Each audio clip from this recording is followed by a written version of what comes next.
another episode of the Speak Plainly podcast, where we speak plainly about things that matter. I am your host, Owl Medicine, and in today's podcast, we're going to talk about not caring about what other people think. We've all heard about not caring what other people think, and it sounds wonderful. I mean, up to a point, right? Because we all know sociopathy is bad, and sociopaths are kind of the quintessential, I don't care what anybody else thinks. Narcissism's up there too, but for the most part, it seems to me that the majority of people in the world, that I know anyway, really seem to struggle with how to cope with what other people think about them. Or more to the point, how does one live life in a way unbothered by other people's opinions? How can I move through life in a way that other people's opinions of me especially don't have an impact on me, or at least don't have a negative one, right? Because that's most often what's happening. We're really worried about what other people think about us, which makes sense with belonging and being a social species and all of that. But that's what we're going to be exploring on this episode. We're going to be talking about, can you even move through life without caring about what other people think? And we're going to be talking about what other people actually think, whether or not they are thinking about you, and what you can do about it.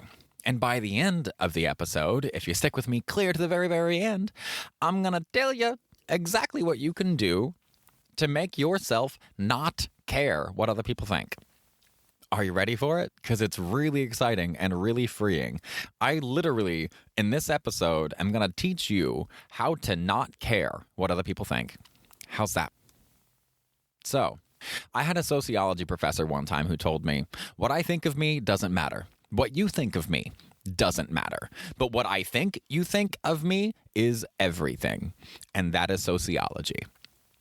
Sit with that for a second. What I think of me doesn't matter. What I think of me is psychology, right? What I think of me doesn't really matter. That's my psychology. When it comes to sociology, anyway, it doesn't really matter.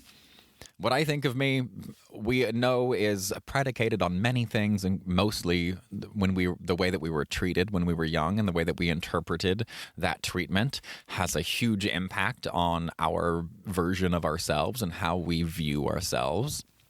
But the thing that people struggle with is whenever they're going out in public to do literally anything, from grocery shopping to public speaking, what is somebody else going to think of them? We have a lot of unwritten rules in our society, and we have a lot less unwritten rules than most other places, or maybe not most, but many other places. We're in a society that is extremely independence-driven. We are all about independence and autonomy and individualism. I want to be the greatest individual that I can be. In collectivist cultures, it is not about individualism at all. It is all about the unit. It's all about the culture as a whole, the family as a whole, how the entire nation state as a whole is going to function. And in those collectivist states, there are way more unwritten rules, like so many unwritten rules, which makes sense because if you have a collectivist culture that is all based on very stringent stratifications because of age and rank and political position or power, it makes sense that without the emphasis on individuality and autonomy, it becomes very difficult to buck the system, I guess you might say. And so they have had to find very creative ways to do so, which is how you get weird things about, like, giving someone a pair of socks in Japan is extremely insulting, or a wallet is extremely insulting. And it's extremely insulting because they had to find ways and traditions that they could pass down in order to show disapproval, distaste, dissatisfaction, everything to the people that outranked them without doing it like loudly or obviously. And so they created all of these cultures and all of these cultural traditions to do that. So as many weird unwritten rules as we have in the US and in the Western world, collectivist cultures, oh my god, it's so much worse. It's so much worse. Which is probably why anxiety rates and suicide rates and that sort of thing are really high among young Asian cultures. Young people in Asian cultures, Korean, Japan, China, they're all struggling right now. And I think it has a lot to do with being really worried about what somebody else is going to think. Because what somebody else is going to think has a huge impact on us if it's the right person, right? Say it's our boss that we're talking about. Our boss's opinion of us makes a huge impact on our lives. Our boss's boss opinion of us could have an even larger impact on our life. What our partner, our primary partner, or our children think of us, or what our parents think of us at a very young age, extremely important. But 99.999999% of people on the planet's opinions of you don't fucking matter. And do you know why they don't matter? Because you will never hear them. This is getting somewhere. Follow me. You're never going to hear their opinion of you. Even if you ask them, most people are going to default to being nice and to conflict avoidance, and they're not going to tell you what it is that annoys them about you. They're not going to talk to you about the thing about you that sucks the most, that you inherited from your shitty childhood or your grandparents or your mom or your brother or whatever. They're not going to talk to you about that stuff. They don't care because that's not their wheelhouse. It's not going to affect them very much. So why do we care? Why do we care? Why do we care what other people think? Yeah, we've covered a few instances in which it really matters, but are there more reasons? Well, sure. Our immediate community, say.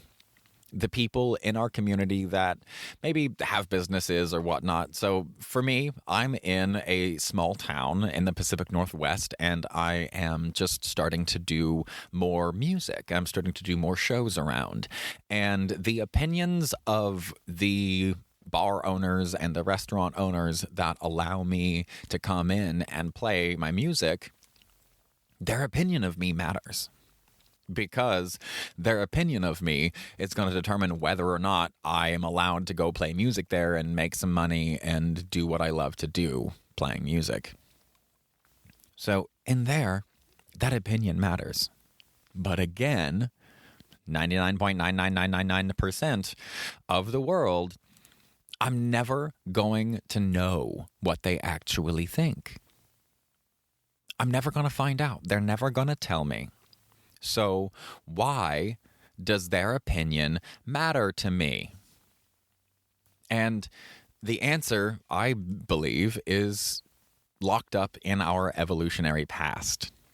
It is those people around us that have helped us to survive for millennia. It is our tribes and our groups, our villages, our collective cultures. It is the people around us as a social species who have helped us to survive. So our ranking, more or less, our social ranking, does have some small impact on us. But again, it's small. And you hear, I'm going back and forth between these two things of like, okay, it matters, but 99% of the time it doesn't. Okay, it matters here, but 99% of the time it doesn't. And I'm doing this for a reason, because there are instances in which it matters. And historically, evolutionarily, it matters. And I mean, you could even view this through the lens of generational trauma, of needing to rely on other people for millennia has made it to where now we care about what other people think, even though it doesn't matter to us. Right? So that actually could be interpreted as a form of inherited trauma. because our great, great, great, great, great, great grandparents would have died if it weren't for their neighbors and the people that they didn't like. But they had to work together to co-forage or to co-hunt or to cohabitate or to build shelter or have a church or whatever. Those people and those interactions were necessary at that moment in time in order to survive. Just like Holocaust survivors, they had to learn to shut everything down and just conserve resources. So the whole fight response and fight, flight, freeze is nil. I did an episode recently where I talked about this. The children of Holocaust survivors had a 30% increase in PTSD rates and a great increase in depression rates, whereas the people who were the children of Jewish families during the Holocaust, who were not near the war and therefore not directly affected, and still reported some amount of trauma in their lives, had a 0% PTSD rate. Granted, this was a very small study, but the thing about it to remember is PTSD and depression and a lot of this stuff, a lot of depression especially, is about helplessness. It's about a feeling of helplessness and learned helplessness. And it's a perfect example here with the Holocaust survivors' children, that in order to survive the Holocaust, they stopped fighting and stopped fleeing because you couldn't do either of those things. And they just basically became as minimally functional as you could be and still survive. They were like tardigrades going into like their deep, dehydrated hibernation or whatever that can allow them to travel through space. That's basically what happened to the human spirit in these people who experienced the Holocaust and managed to survive for one reason or another. And now their children are programmed this way. They're programmed to respond to stress and oppression in a certain way. They're going to be more triggerable toward oppression. They're going to be more triggerable toward certain things that are reminiscent of what their parents went through. And in the same way, we are programmed and predispositioned in the way that our ancestors were. And our ancestors deeply needed each other in order to just survive, because they had to get their survival stuff from their immediate environment. They couldn't order things on Amazon and have it shipped from all over the world and have anything that you want within a few days, no matter how obscure or weird. They didn't have any of that. But now we do. And so now this more collectivist, and I don't mean collectivist culture, but I mean our species is a social species. So this sociality in the species is deeply ingrained in who we are. And I think that's why, even though it doesn't make that much sense anymore to care so deeply what other people think, we still do. Because we needed to, historically, in order to survive. Now, we don't. Not as much. We certainly do. There are certainly examples, and I've spent a chunk of time listing those examples. There are absolutely examples that do where it does matter what other people think of you. But the real kicker here is you're probably never, ever going to actually know what someone else thinks of you. Even if you ask, which you're not going to do. Very rarely are you going to ask, because very rarely is a person's opinion of you actually important enough for you to know, where you go, I need to know exactly what they think. Very rarely does that happen. More often, what happens is you want to know what they think. And the human brain does not deal well with ambiguity. We really don't like ambiguity. I did a whole podcast on perception deception, and it's about ambiguity of sensory signals in our environment and how our brains compensate for us to create all kinds of weird illusions, audio illusions, tactile illusions, visual illusions. All of these illusions happen because there is ambiguous information, like that whole white and gold dress versus black and blue dress. I talk about that in a lot of detail in that episode. What it's pointing at is that our brains do not like ambiguous information. And to prevent us from having ambiguous information, our brain takes what little information is there and makes it seem like it's not that ambiguous. We fill in the blanks according to what we have already experienced in our lives. Our brain constantly predicts what is about to happen next according to what has previously happened. Not just from our lives, but from our, not even just from our day, but from our week and from our month and from our year and from our lives and from our childhood and even from our parents. Everything that we do and experience in the world is largely a projection of our expectations due to past experiences, right? I'm saying all of this to get us to the point of, since we don't normally ask and we don't like ambiguity, but that lingering evolutionary disposition is still there, saying, you ought to care. I know you don't, or you think you shouldn't, but you ought to. You ought to care. And that is enough to make our brains automatically fill in the blank. And what I mean by that is, again, what I think of me doesn't matter, what you think of me doesn't matter, but what I think you think of me is everything. So what our brain does with all of this evolutionary expectation is go, well, I should care what other people think, because I genuinely believe that should is a biological memory. I think the impetus to care what other people think on a deep, deep, profound level, the way that most people experience it in the modern day, I think that's a genetic memory. And our environment, we don't need each other the way that we used to.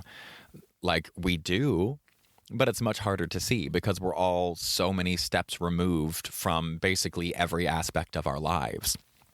We're a hella removed from needing to build our own house or or catch our own food or grow our own food or process our own food, or let alone make the things that we use on a regular basis. We're so far detached from it.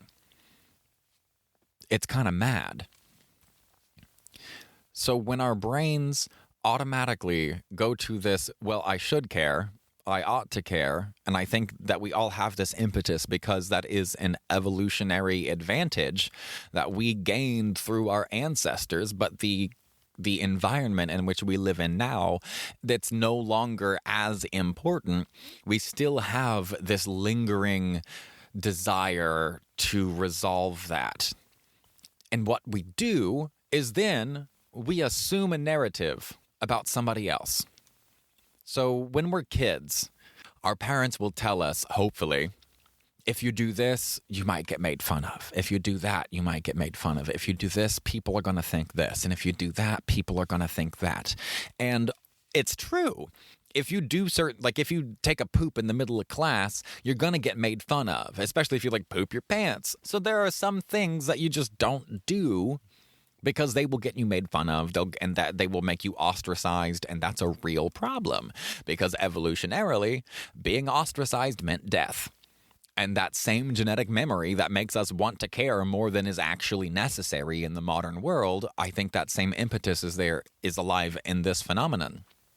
So what's happening is our brain is looking around at our environment, doing exactly what our parents did for us and saying, if we do this, this person might think this, and this person might think that, and this person might think this. And the end of that is so what? And there really isn't one. There really isn't a so what. That's kind of the end, which is why this is all so frustrating and so damned annoying. But I told you I would give you a solution. And here is the solution. Your brain is going to want to care what other people think because it's an inherited trait that fosters survivability in our species in the past. So we're going to automatically do that. But the thing that will change it all for you is recognizing you're never going to know what somebody else thinks. You're never going to find out. Not what 99.999 repeating into affinity. You're never going to know what they actually think of you. So you can assume kind of anything. This is where creative license comes in. You can assume anything. But what you're assuming is that they're going to judge you, they're not going to like you, they're going to ostracize you or whatever, because our brains have a negative bias.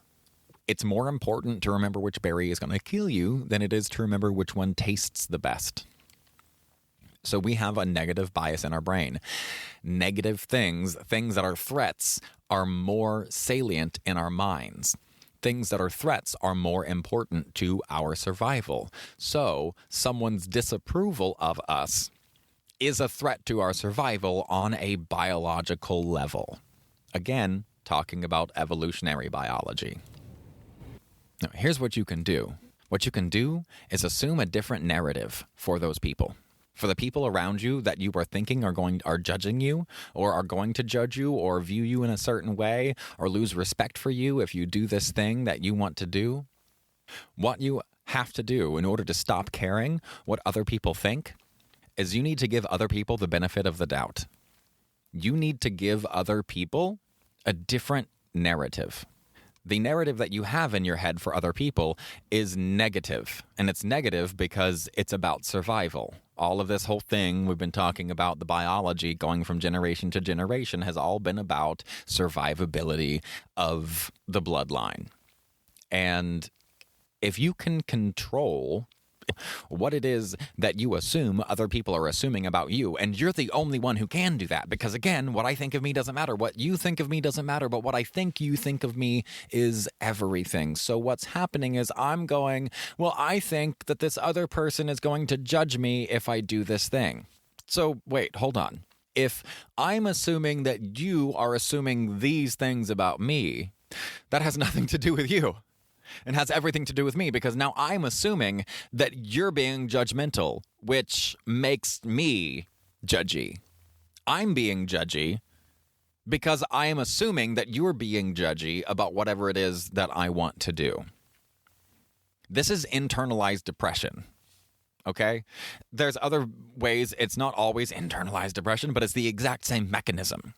This is the exact same mechanism as internalized oppression, because socialization is literally internalized oppression. Because I talked before about this attachment authenticity war, about how my authenticity and what I want to do and what I want to say and express, and even what I feel, the willingness to express what I feel, all of that is tied intimately to, that is my authenticity.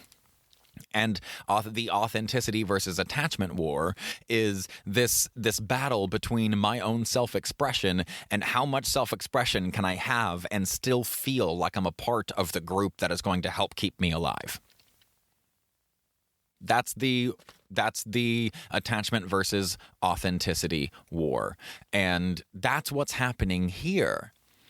Except those of us who are worried about what other people think, or are living life so limited because we are in such fear of what other people might think of us. The key to getting out of that, if this is you, listen closely. If you are the type of person who is worried about what other people think of you, you are the problem. You are the problem because you are assuming negative things about everyone around you. You're assuming that they are going to be as judgy as you are. Because again, what you are doing is you are assuming that they are going to judge you negatively for whatever it is that you are doing. They might not even notice that you exist, and you yet are entirely convinced that they're going to judge you negatively, and that is going to have some kind of impact on you. And that alone, that fear, which is entirely made up in your own head, is enough to stop you from doing the things that would bring you joy, make you have a better day, make you have a better life, or make you a better person. All because you are the one being judgy. There is no other way. There's no way around this. I need everybody to hear me. If you're the type of person who is worried about what other people think, you're struggling to function because you're worried about what other people are going to think of you, it is because you are being judgy. You are the one being judgmental. not them, you. What I think of me doesn't matter. What you think of me doesn't matter. But what I think you think of me is everything. And that's what this boils down to. And again, not your fault. This is the programming that we get from our parents and like proper socialization. And this is that's a struggle that you'll never be able to get rid of. How much of me can show up in a given space and still be expected or still be accepted in that space? That's never going to go away. I don't think none of us are perfectly congruent with any of the rest of us because we're all unique. None of us are perfectly congruent. So that battle will never, ever, ever go away. So accept it for what it is. That socialization makes us worried that way. Our ancestral past makes us worried about what other people think of us. That negative bias in our brain is going to make us focused more on what other people might think of us that's negative, because then that threatens our safety. All of these are biological realities that we have to deal with. We care more about what other people think than is actually necessary given our modern world. And what we assume other people are thinking about us is super duper negative because that is the negative bias in our brain. And so if you're really worried about what other people think of you and it is stopping you from doing the things that you ought to do, you have to take a long, hard look in the mirror and go, I'm being judgy. That's it.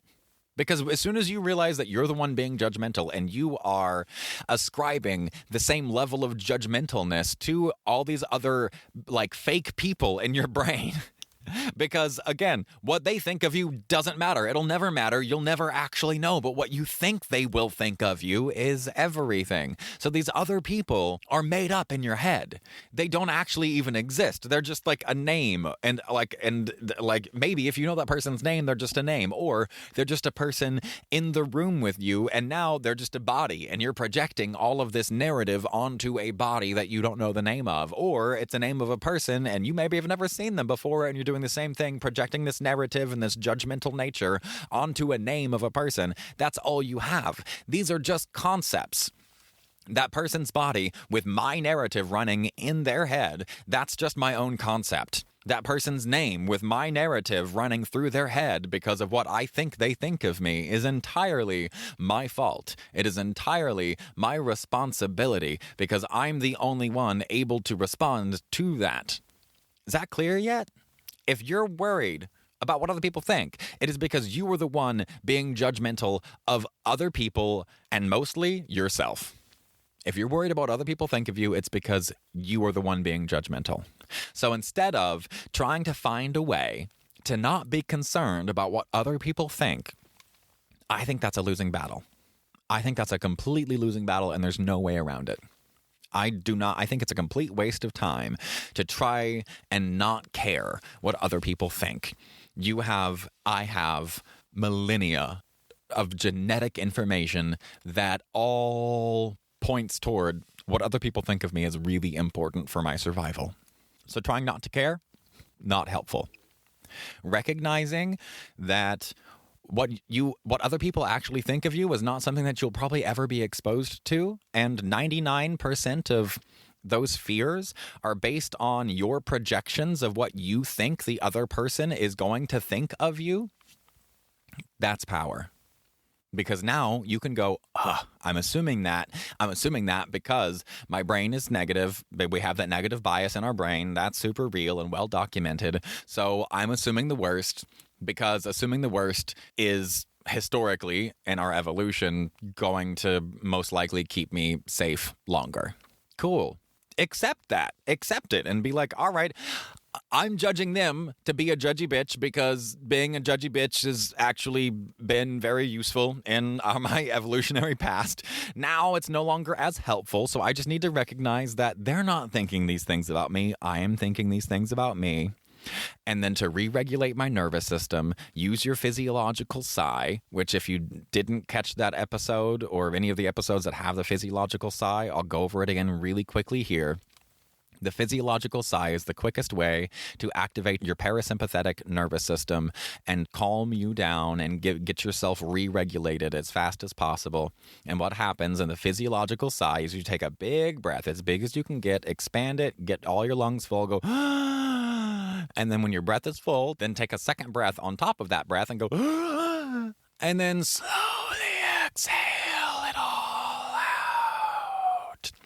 do 2 or 3 of those, where you inhale as full as you can, take a little mini break, and then take another inhale on top of that. And doing it in your chest is better than doing it in your belly, at least for me, because otherwise it doesn't seem to reach my anxiety. I know belly breathing is better for like parasympathetic stimulation, but I think the actual breathing way up into the chest to access how much sympathetic activation there is, and then slowly breathing all of that out, that works better for me. Anyway, that's the physiological sigh.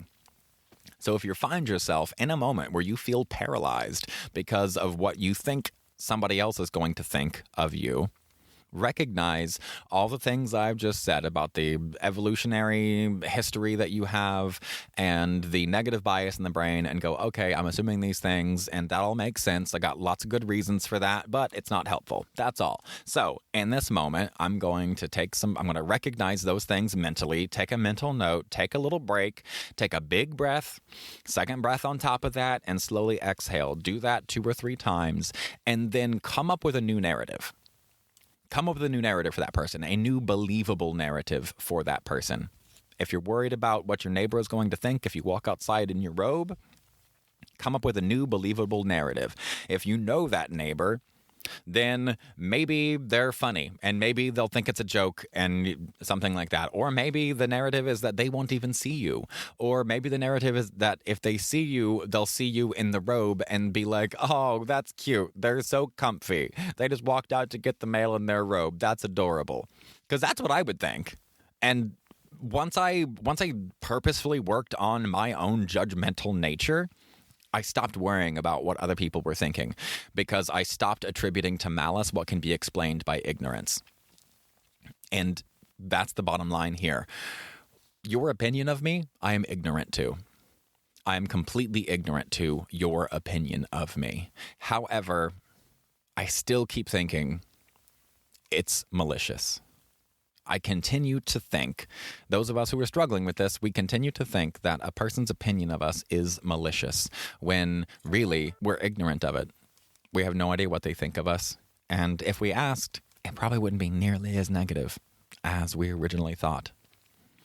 So there you go. I really wanted to take a minute to talk about living in a way where you don't care about what other people think.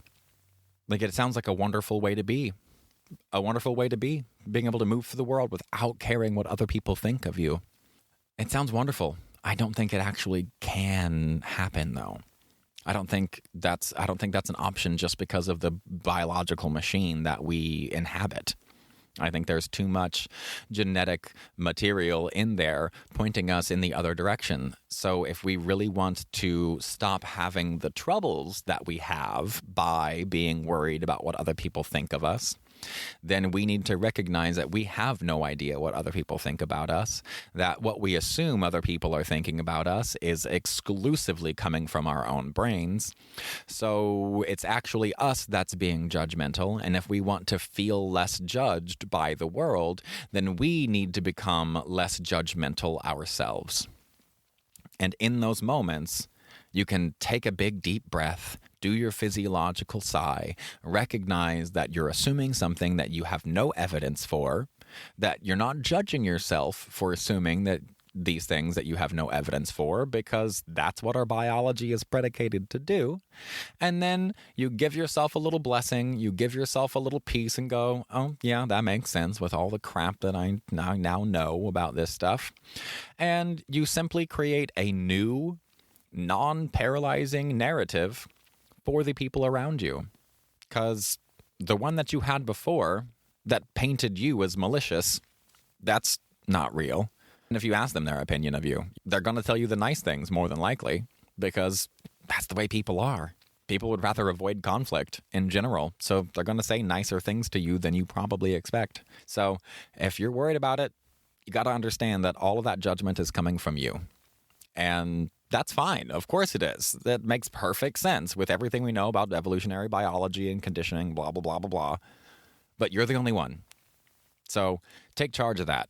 Recognize that that's you judging yourself, and it's probably because you're in a dysregulated state. So do your little physiological sigh, re-regulate yourself, assume a new narrative, and try again. Rinse and repeat. That is how you learn to move through the world in a way where you don't care about what other people think.